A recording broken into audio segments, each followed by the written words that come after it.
Welcome to the RJLT Economics. In this podcast, I want to discuss the 13 points that I mentioned and discussed very briefly in one of my blog posts that I wrote immediately after the 2020 election in the United States. It's titled The 13 Things That May Happen Under the Big D Presidency. Yesterday, I recorded another podcast in which I mentioned that there were 10 points. Obviously, I did not remember it correctly. That was my mistake. Another thing that I failed to remember correctly is that I thought I was more correct than the reality. So we will go over these 13 points, and unfortunately, I think I'm not as correct as I remembered myself to be. So I will divide these into 4 categories. First are the things that I have been wrong about, the points that I've been wrong about.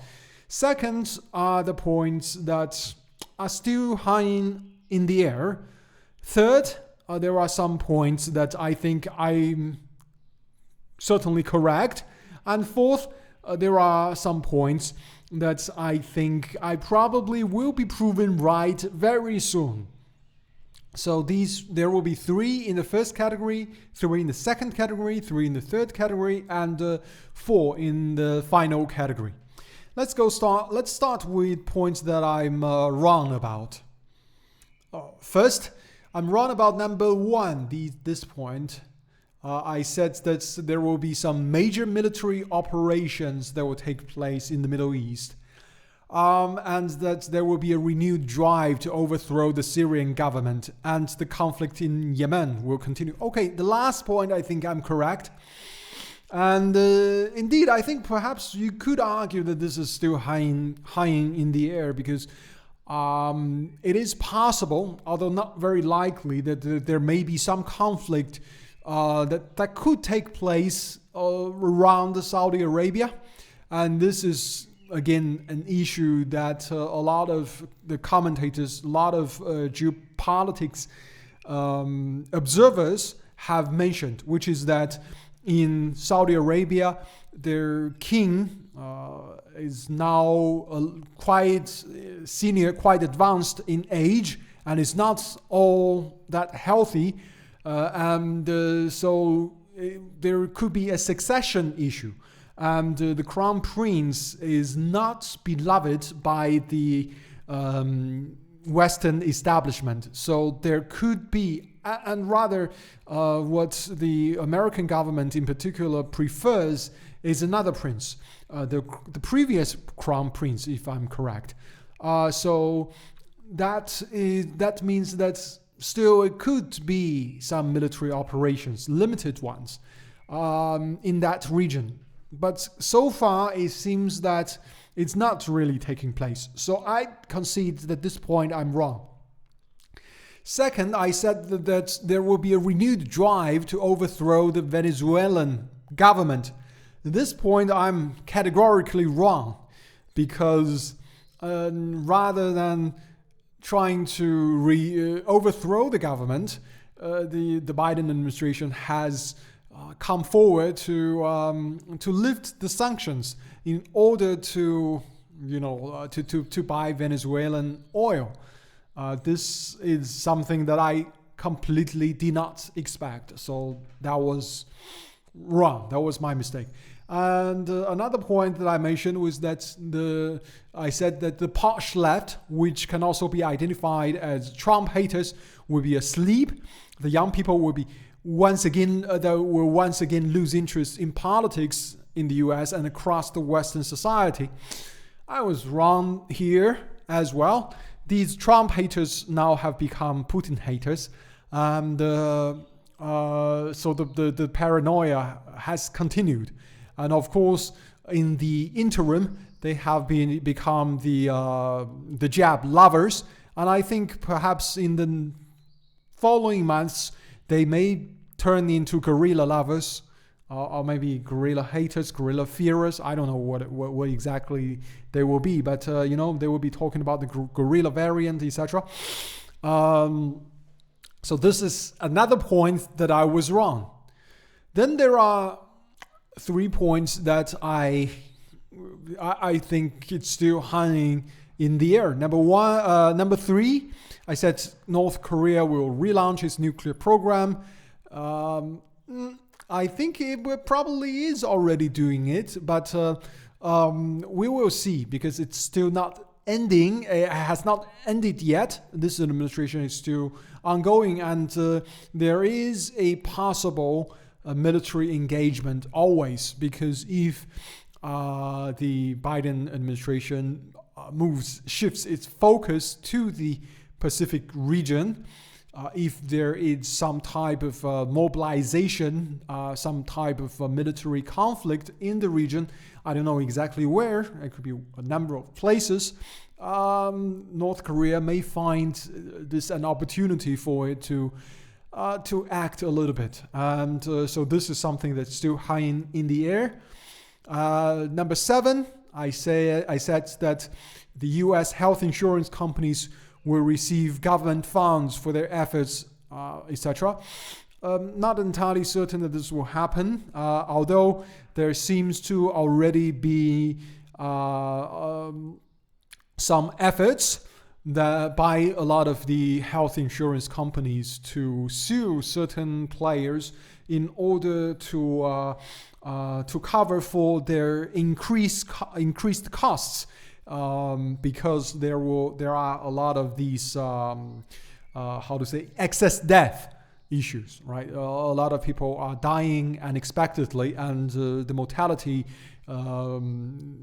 excess death in people under the age of 65 have really shot up in the United States. So they seem to be asking for some kind of compensation, but so far they are not getting any success.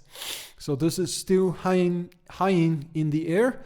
Number 8, I said that more regulations will be introduced that favor large corporations over SMEs and brick and mortar shops. This really hasn't that obviously happened. So we just have to keep an eye on it. Now let's go to 3 points that I think I've already been proven correct. Number 4, I said that they will double down on China, on trade, human rights, and other issues. I said military conflict is unlikely unless it is coordinated on 3 fronts. So, it is really developing to be probably true, right? I think they are really doubling down on these issues. Whether there will be military conflict, I said it's unlikely, and I still hold this position. I think a direct military conflict is unlikely, but a peripheral military conflict in the periphery, in the Pacific region, just enough to give the big D's a win before the election can really just take place. But nevertheless, I think this point I've been correct. I've been proven correct. And then number 9, I said that corporate media and social media will self-impose censorship in the United States. The left will be vilified as the right has been. I think this has been proven correct. Of course, when I said the left, I don't mean the posh left, right? The posh left are those who are going to talk about guerrillas, but people who are sincerely pro-working class, sincerely looking after the people of the worrying for, concerned about the working people. This is what I call the left. I think they will be vilified, and they are already vilified. They are now considered mostly, I think, Kremlin bots or something like that, Russian bots, Kremlin bots, or something like that. So this already has taken place. And point 11, I said that when it comes to workers' rights, minimum wage, single-payer healthcare, nothing will fundamentally change. And this is a campaign promise that Monsieur Biden has kept. And I have to concede that the guy is, at least at some point during his campaign, honest. So these are the 3 points that I've been correct. And finally, let's go to the 4 points that I think are going to be proven right, but not yet so. Number 5, I said that a new wave of refugees will arrive on Europe's shores. I think perhaps, in fact, I think let's move this already. Let's move this to what's been correct, because what I have been thinking was that there will be a lot of refugees coming from the Levant region, the North Africa and Central Africa, because of conflicts. But right now, we already see a wave of refugees, millions of them, in fact, over 4 million already from Eastern Europe. But what I was referring to will come, I think, perhaps this winter and next spring, because of food shortages, particularly in the region around Levant, right? So we're referring to Syria, we're talking about Iraq, we're talking about Egypt, and then a lot of the sub-Saharan countries where where basically food security has long been a big problem. I think this will be proven correct, doubly so, but right now I think it's already quite correct. Number 6, I said that terrorist attacks will become more frequent in Europe, South Asia, and the Middle East.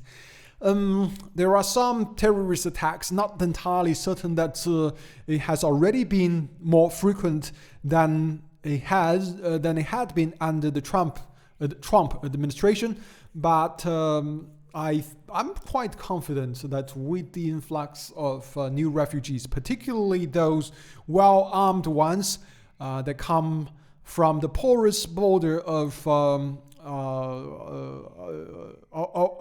the porous eastern border of the European Union, I think that there will be more actions in Europe.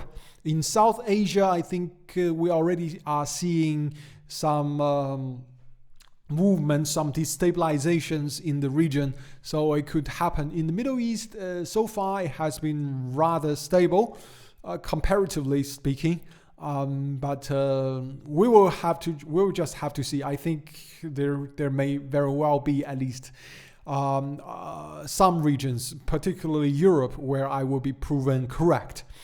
Number 10, I said that a depression will happen in the aftermath of the pandemic, led by the burst of the bubble in the stock market not long after Monsieur Biden is sworn in. Partly I think I'm not entirely correct, because the guy has been in office for a year and a half, and the depression has not really happened. So I guess the part when I said not long after he is sworn in, this part is probably never going to be proven correct. But in all other aspects, I think I will be proven correct. I think the depression will take place, but I probably want to lengthen this from 3 to 6 years to 5 to 10 years. I think this entire decade will be gone before we will really be able to dig ourselves out of this hole. But of course, this is not entirely the work of Monsieur Biden. I think, he is only an unfortunate person that gets in office right when the bubble has become too big.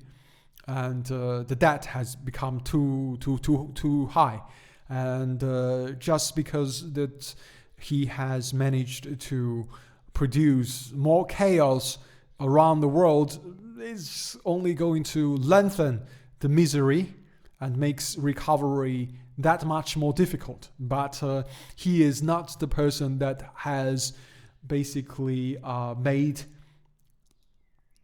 this depression inevitable. It's a collective effort. Right. Number 13, the last point, I said that the Republicans will retake the House. I think this probably will happen, but there was still 6 months before we can really find out. All right, so these are the points that I have discussed. I have predicted in one of my earlier blog posts, one that I wrote in November 2020. This one, I think, again, as I said, I probably am not as correct as I remembered myself to be.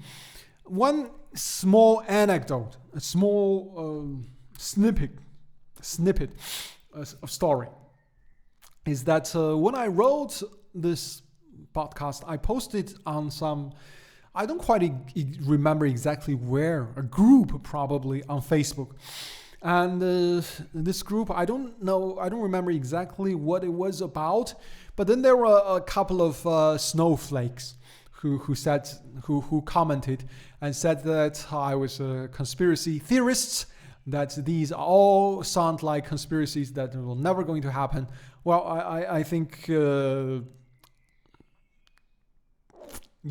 though I'm not entirely correct, I think these are more than just theories. Well, whether they are conspiratorial or not, they are, at least part of them, have already been proven true. And I think by the end of Biden's presidency, more than half of them will be proven true. This means that conspiratorial or not, it's not just theory, it's more reality than theory. All right, so this is today's podcast. Thank you very much for listening. So this is the link of, you can probably already see on the screen. I'm not going to talk much more today, so thank you for listening and have a great day.